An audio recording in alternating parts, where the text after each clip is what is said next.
लेकिन बिट्टा इस वक्त एमएस बिट्टा कुछ कह रहे हैं, सुन लेते हैं। राजीव गांधी की सुरक्षा विड्रॉ करने वाले कौन थे जिन्होंने लिट्टों के आगे राजीव गांधी को फेंका?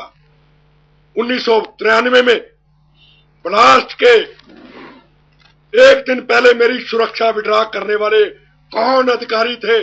कौन इंटेलिजेंस एजेंसियों के अधिकारी थे? कौन मेरी कांग्रेस पार्टी के राजनीतिक लोग थे?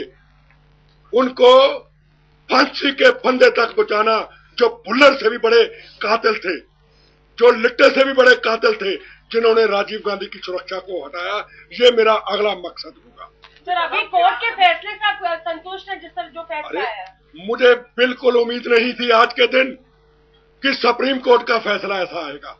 जिस तरीके से शीला डिस्ट्रिक्ट सरकार ने बुल्लर को मेंटल करार दिया, खुल करके मदद की, जिस तरीके से बुल्लर की फाइल को होम मिनिस्ट्री के अंदर, लॉ मिनिस्ट्री के अंदर, दिल्ली सरकार के अंदर 3 किलोमीटर के अंदर 15 साल घुमाते रहे, मुझे उम्मीद नहीं थी कि बुल्लर की फांसी मिलेगी या नहीं मिलेगी। मुझे ये था कि इसकी फांसी की सजा माफ होगी। आज फांसी का फैसला अहम फैसला है। हम सुप्रीम कोर्ट के आगे सिर झुकाते हैं और साथ ही एक डिमांड करूंगा, जितने भी फांसी के फैसले सुप्रीम कोर्ट के जजेस या हाई कोर्ट के जजेस ने किए हैं, जितनी देर उनकी जिंदगी है, उनके परिवार की, सरकार सुरक्षा का प्रबंध करे। अगर कोई घटना होती है तो उसकी सरकार और इंटेलिजेंस एजेंसी उसकी जिम्मेदार होगी। बिट्टा साहब, 93 से लेके अब तक की लंबी लड़ाई में आप किसको अपने साथ मानते हैं? पार्टी ने आपका साथ दिया या आपके साथ कौन? मेरे साथ कोई नहीं रहा। मीडिया ने भी मेरा साथ छोड़ दिया इस लड़ाई में। मैं बार बार कहता रहा, और यार मुझे कुछ नहीं चाहिए, मुझे सुरक्षा नहीं चाहिए। जब मेरे ऊपर 1992 में ब्लास्ट हुआ, 35 लोग मारे गए, 90 जख्मी हुए। 1993 में मुझे मेरी पार्टी की लीडरशिप यहाँ ले आई, फिर मेरी सुरक्षा 15 दिन में ले करके क्यों हटाई गई?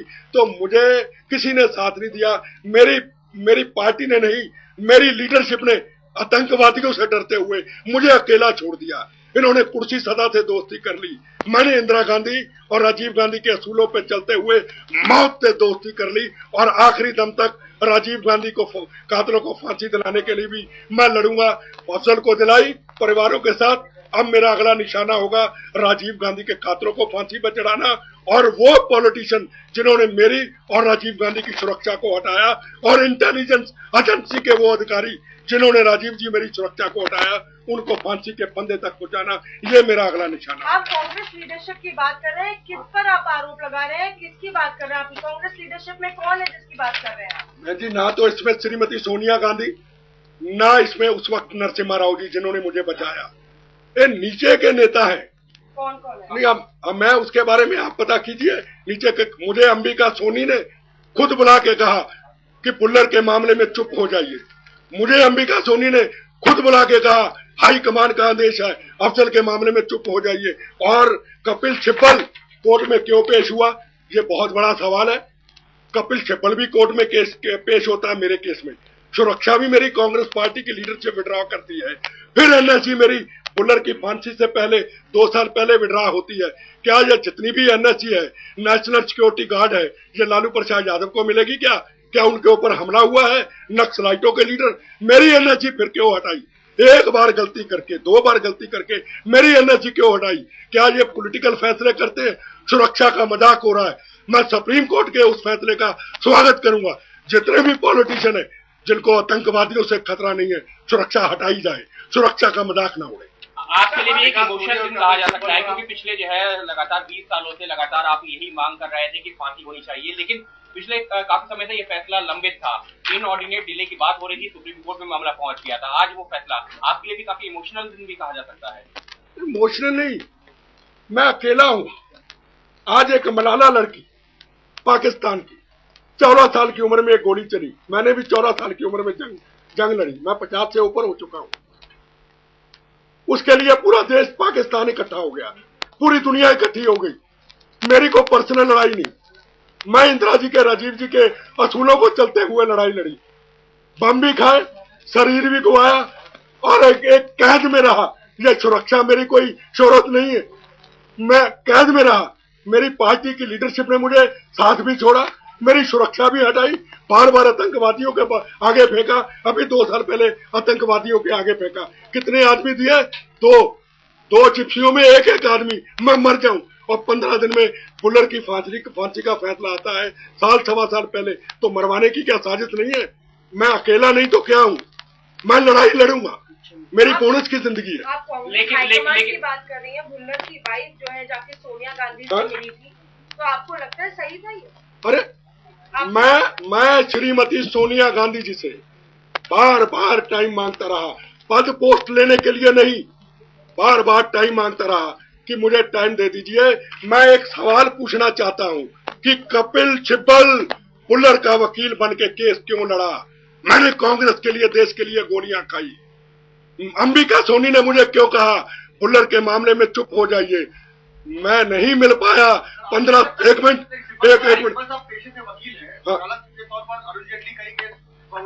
तो फिर नहीं ठीक है। आज एक लेखी है बीजेपी के वकील, नहीं एक मैडम लेखी है बीजेपी की वकील, उसको पूछ लीजिए क्या आतंकवादियों का केस आएगा वो लड़ेगी? मैं गारंटी से कहता हूँ वो लेखी मैडम केस नहीं लड़ेगी। हम भी तो लड़ाई लड़ते हैं, मैं भी पैसे कमा सकता हूँ, मैं भी चीफ मिनिस्टर बन सकता था। मुझे कई बार ऑफर हुई। मैंने कहा जो यूथ कांग्रेस के कार्यकर्ता मारे गए, जो मेरे जवान मारे गए, उनकी शहादतों का अपमान नहीं करूंगा। राजीव गांधी की शहादत का अपमान नहीं करूंगा। मैंने समझौता नहीं किया। परिवार से भी कि उन्होंने आपको तवज्जो नहीं दी और कांग्रेस के लीडरान के कहने पर वो सोनिया गांधी मिली उनसे। गांधी परिवार से भी आपकी नाराजगी है, वो आपसे नहीं मिली? गांधी परिवार की मैं इज्जत करता हूँ। गांधी परिवार तक पहुंचने के लिए कितना वक्त लगता है? राष्ट्रपति, अमेरिका के राष्ट्रपति को मिलना बड़ा आसान है, इस घर में मिलना बड़ा मुश्किल है। उनका कसूर नहीं है, कसूर नीचे के नेता है, नीचे के लोग हैं। मैं को मांगने नहीं जा रहा था, मेरी तो बोनस की जिंदगी है, मैं तो मर चुका, मैंने क्या लेना इनसे? कांग्रेसी हूँ, 14 साल की उम्र का कांग्रेसी आज तक हूँ। इससे मैं खून से कांग्रेस का मेंबर बना हूँ। ये तो नीले रंग की शाही से बड़े लोग, मेरा इनसे कोई झगड़ा नहीं। आप पिछले 20 सालों से इस लड़ाई को लड़ रहे थे, यही मांग कर रहे थे, लेकिन आज पहली बार जब आप प्रेस कॉन्फ्रेंस कर रहे हैं आपकी आंखों में आंसू नजर आ रहे हैं, क्यों? देखो, आंसू, मुझे आतंकवादियों ने बम चलाए, मुझे फूलों की तरह लगे। आज भी मेरा शरीर देश के लिए, देश की एक अमानत है। आज भी मेरे ऊपर बम चलेंगे, मैं भारत माता की आजादी की रक्षा के लिए वंदे मातरम कहता हुआ, बार बार से बचा हुआ शरीर का कटा हुआ हिस्सा इस देश के लिए दे दूंगा। पर जो मुझे पार्टी के लीडरशिप ने, जो मुझे बार बार मारा, मुझे गोलियों और रॉकेट लॉन्चर का कोई असर नहीं हुआ। इन्होंने जो मारा वो मुझे एटम बम्बों की तरह लगते हैं, जो मुझे रोज मेरी पार्टी की लीडरशिप मारती है। आतंकवादियों के बम तो मुझे अब भी फूलों की तरह लगेंगे, क्योंकि मेरी लड़ाई देश के लिए है। मैं देश के लिए जन्म लिया और देश के लिए मरना है। और मैं भगवान के आगे प्रार्थना करता हूँ, मेरी जब भी मौत आए, मेरी आतंकवादियों के बम खाते हुए आए, मैं शहीद कराऊं। इन गंदे राजनीतिक लोगों की अत्याचारों से, पॉलिटिकल टेररिज्म से मेरी मौत न आए। मैं आतंकवादियों का पीड़ित नहीं हूं, मैं अपनी पार्टी की लीडरशिप का पीड़ित हूं। मैं इनसे कुछ नहीं मांगता, मुझे कुछ बनाइए, मुझे कुछ लेना देना नहीं है। मैं शहीद परिवारों की मदद करने के लिए तैयार हूं। मैं एक ही भगवान से प्रार्थना करता हूं सुबह उठ करके, हे भगवान, हे हनुमान जी, गुरु गोविंद सिंह जी, मेरी मौत आए इस भारत माता की आजादी की रक्षा के लिए। बम्बों और गोलियों से मौत देना, इन दलालों से मुझे मत मरवाना। ये रोज डेली मुझे मेरे घर में बैठ के मेंटली टॉर्चर करते हैं। ये नेता है मुलायम सिंह यादव ने क्या कहा था, कांग्रेस पार्टी धोखेबाज है। मैं मुलायम सिंह यादव को कहना चाहता हूं, कांग्रेस पार्टी धोखेबाज नहीं है। कांग्रेस पार्टी ने शहादत दी है, इंदिरा गांधी ने शहादत दी है, राजीव गांधी ने शहादत दी है, सरदार भीम सिंह ने शहादत दी है। इनके नेता धोखेबाज है, पहले चलाते हैं फिर आतंकवादियों के आगे इस्तेमाल करके फेंक देते हैं।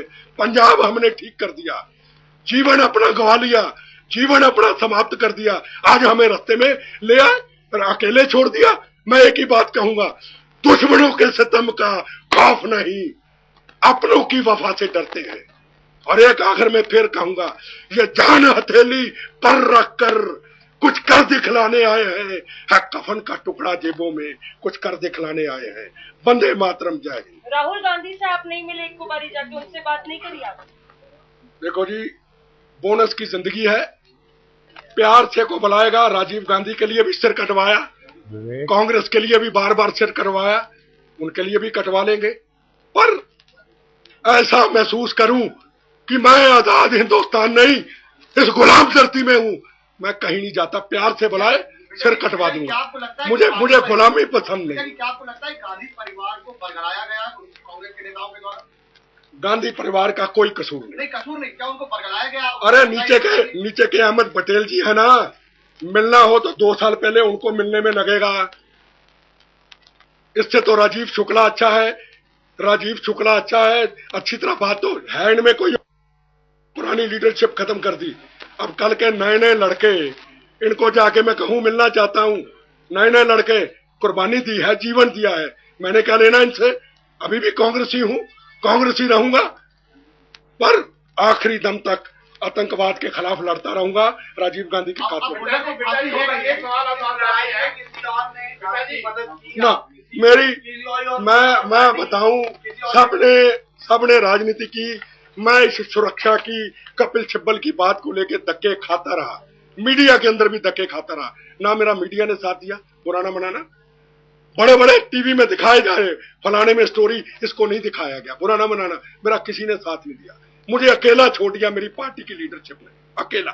आप विक्टिम के परिवार वालों के लगातार फोन आते होंगे, आज आपको लगता है कि उनके साथ आप उनके लिए लड़ाई लड़ रहे थे, कोई कर? वाकई आपने सही कहा, यह लड़ाई मेरी नहीं थी। मैं तो मर चुका, बोनस का हूं, आज नहीं तो कल मरना है। मैं फैसला कर लेता, मैं उनकी लाशों को बेच देता, मैं उनकी शहादत को बेच देता और पार्टी को कहता मुझे ये गवर्नर बना दो, मुझे ये पद दे दो। मैंने एक ही बात कही अंबिका सोनी को, मेरी बात कोई नहीं, जो मेरे साथ जवान शहीद हुए, जो मेरे साथ यूथ कांग्रेस के कार्यकर्ता शहीद हुए, मैं उनकी शहादतों के साथ अपमान नहीं करूंगा। आज उनको खुशी होगी, मैंने उनकी लड़ाई लड़ी, अपनी लड़ाई नहीं लड़ी।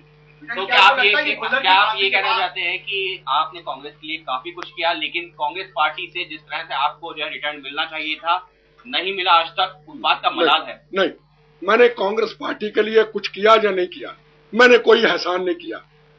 मैं जो भी किया, कांग्रेस पार्टी ने देश को आजादी लेके दी, इंदिरा गांधी जी ने शहादत दी, राजीव जी ने शहादत दी, मेरे लीडर थे, आज भी उनकी रूह के साथ हैं हम। तो ये मेरा कर्तव्य था, मेरा कोई एहसान नहीं है कि मैंने कांग्रेस के लिए किया, मैंने कोई एहसान नहीं किया, कांग्रेस ने इस देश के ऊपर एहसान किया है, इसका मुझे कोई मलाल नहीं है। कांग्रेस मेरी मां है। लेकिन कांग्रेस में वही लीडर्स हैं जिनका आप नाम ले रहे हैं। अरे लीडर जो है, लीडरों की बात करें, कांग्रेस तो मेरी मां है। को फांसी की सजा बरकरार रखने के बाद अब आगे आप क्या देखते हैं, क्या आपकी चाहत है और क्या उम्मीदें हैं? मेरी अगली जो उम्मीद है, राजीव गांधी के कातलों को फांसी के फंदे तक पहुंचाना मेरी अगली उम्मीद है। जिन्होंने मेरी सुरक्षा को विड्रा किया था, सेंट्रल इंटेलिजेंस एजेंसी के अधिकारी, होम मिनिस्ट्री के अधिकारी, चाहे वो रिटायर हो चुके, और मेरी पार्टी के लीडरशिप किनके कहने पे 15 दिन में सुरक्षा दी, आज ब्लास्ट हुआ, 1 दिन पहले हटा ली गई, उसका कौन जिम्मेदार है? अगर ये ब्लास्ट 15 मिनट पहले होता, 500 लोग मारे जाते, अगर 500 लोग मारे जाते तो उसका जिम्मेदार कौन होता?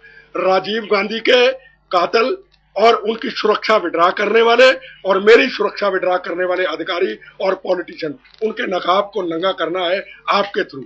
आप मदद करेंगे, मैं कर पाऊंगा, नहीं करेंगे, जैसे आगे मेरा जीवन बीत गया, 18 साल बीत गए, ये भी बीत जाएंगे।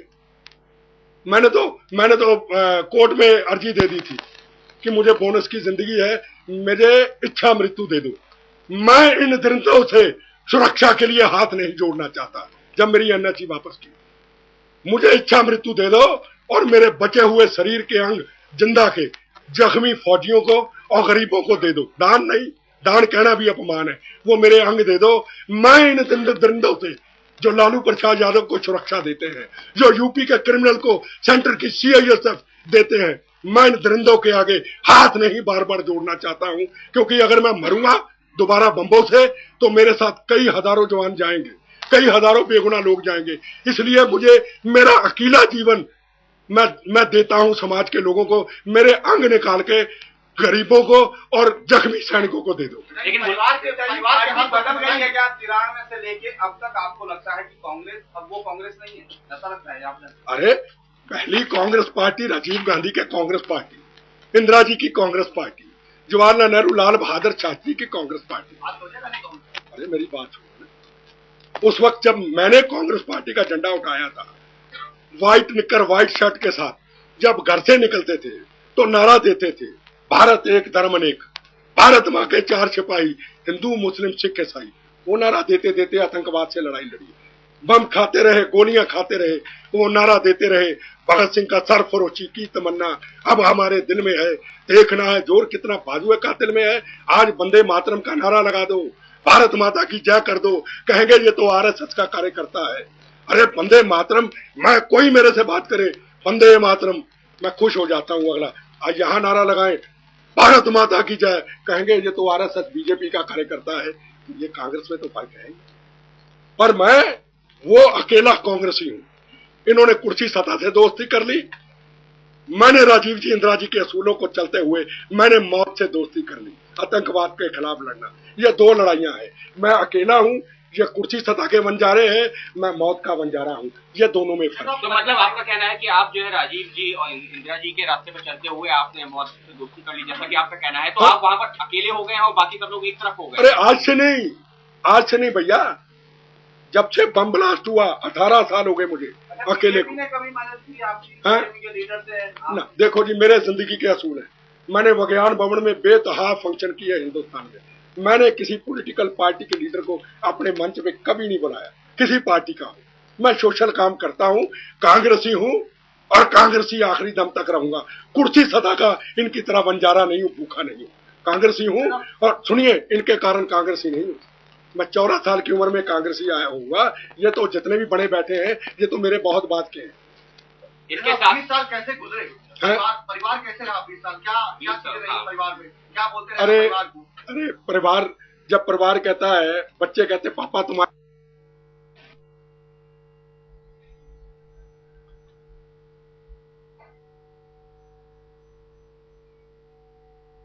20 साल ट्रकाता रहा। मैं कहा मैं तो मरूंगा बम्बों से, ये भी चले जाएंगे, पत्नी साथ जाएगी, पत्नी भी जाएगी, मैं भी जाऊंगा, बच्चों को कौन देखेगा?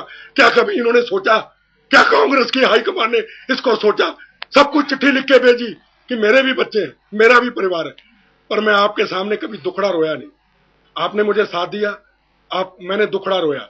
तो मैं आपको ये कह दूं, ये भारत आजाद नहीं है, ये भारत राजनीति गुलामी में जूझ रहा है।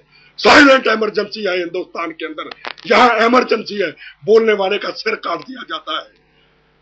एक इमरजेंसी वो, ये खतरनाक इमरजेंसी। आप क्या मानते हैं कि आप लगातार जिस तरीके से कांग्रेस के खिलाफ जो है इन नेताओं के खासतौर पर जिन नेताओं के आपने नाम लिए उनके खिलाफ बोलते रहे, उसका खामियाजा आपको उठाना पड़ा? अरे मेरी एनएससी विड्रा हुई ना 1.5 साल पहले। मेरी एनएससी विड्रा क्योंकि यहाँ एक घर में 2-2 एनएससी दी जाती है। लालू प्रसाद यादव को एनएससी दी जाती है, सीआईएसएफ अभी कई क्रिमिनल को यूपी के अंदर दे दी गई, Z+ सुरक्षा दे दी गई। मेरी क्यों हटाई गई? मैंने इच्छा मृत्यु मांगी, मुझे दे दो, मैं आपके तरले नहीं मारूंगा, सुरक्षा आपके पास रहेगी। अब आगे आप कुछ और विकल्प देख रहे हैं? आप कह रहे हैं राजनीतिक गुलामी है और इमरजेंसी, आपको लगता है कि तीसरा कोई रास्ता ना आंदोलनों से कुछ होने वाला है। आंदोलनों का वक्त मिला था अन्ना हजारे को, वो भी मौत से भाग गया। हमने भी मौत से दोस्ती है, रोज मरते हैं, कब मर जाए। मौका मिला था स्वामी रामदेव को, मौत से भाग गया, कुर्सी सदा की तरफ चले गए। कोई आंदोलन रास्ता नहीं है, हम अकेले लड़ाई लड़ेंगे आपके सहयोग के साथ। बेटा साहब, आप ये मानते हैं कि आज का जो फैसला है वो हालांकि आपके केस के लिए तो महत्वपूर्ण है ही, लेकिन बहुत सारी और ऐसी पेंडिंग जो याचिकाएं थी जो सुप्रीम कोर्ट में लंबित थी, सुप्रीम कोर्ट का ये फैसला एक मिसाल कायम होगा उन सभी केसेस के लिए जो इस तरह से वो ये कह रहे थे कि देरी हुई है और अब जो फांसी की सजा को उम्र कैद में तब्दील। मैं एक बात कहूँ जी, सबसे बढ़िया तरीका है एंटी टेररिस्ट मिलिट्री कोर्ट का गठन कर दो, जो सदाए मौत या उम्र कैद का फैसला सुनाए। कोई अपील ना होम मिनिस्ट्री में जाए, ना लॉ मिनिस्ट्री में जाए, ना राष्ट्रपति के पास जाए। सबसे पहले राष्ट्रपति प्रणब मुखर्जी, मैं कहता हूं कि गलत जगह पे चले गए, हिंदुस्तान का प्राइम मिनिस्टर होना चाहिए था। फटाफट फैसले हुए, फटाफट। तो मैं ये कहूंगा एंटी टेररिस्ट मिलिट्री कोर्ट का गठन कर दो, ना इसका कोई पॉलिटिकल फायदा ले सके, ना वोट की राजनीति कर सके, ना देश के हालात खराब हो। जितनी भी फांसी रुकी है इसके पीछे वोट की राजनीति है। कहीं हमें तमिल वोट चाहिए, अगर अफजल को फांसी होती मुस्लिम वोट चाहिए, बुल्लर की फांसी अगर रुकती है तो हमें सिख वोट चाहिए। ये टोटल वोट बैंक की राजनीति है, किसी को देश का आज फिक्र नहीं है। देश गुलामी की तरफ जुझ रहा है। आप राष्ट्रपति से मिलने जाएंगे, ऐसा जो आप कह रहे हैं? तो राष्ट्रपति जी का धन्यवाद, शहीद परिवारों से मिलकर के मेडल लुटा करके उनका धन्यवाद कर चुके हैं और राष्ट्रपति जी का आज फिर मैं धन्यवाद करता हूं। मौका फिर मिला फिर जाऊंगा। 20 साल की लंबी लड़ाई, फाइनली सुप्रीम कोर्ट का फैसला राहत देने वाला। सुप्रीम कोर्ट का ये फैसला, 20 साल की लंबी लड़ाई आपने लड़ी थी, सुप्रीम कोर्ट का ये फैसला आपसे जो है ये कहेंगे कि सुकून मिला है, अब जो है आप आगे की लड़ाई अपने हिसाब से? मुझे सुकून नहीं मिला है, मुझे तो सुकून उस दिन मिलेगा मेरी और राजीव गांधी की सुरक्षा हटाने वालों को जब फांसी के फंदे पे उन पुलिस अधिकारियों को, उन सेंटर की इंटेलिजेंस एजेंसी के अधिकारियों को, उन पॉलिटिशियन को लटकाया जाएगा।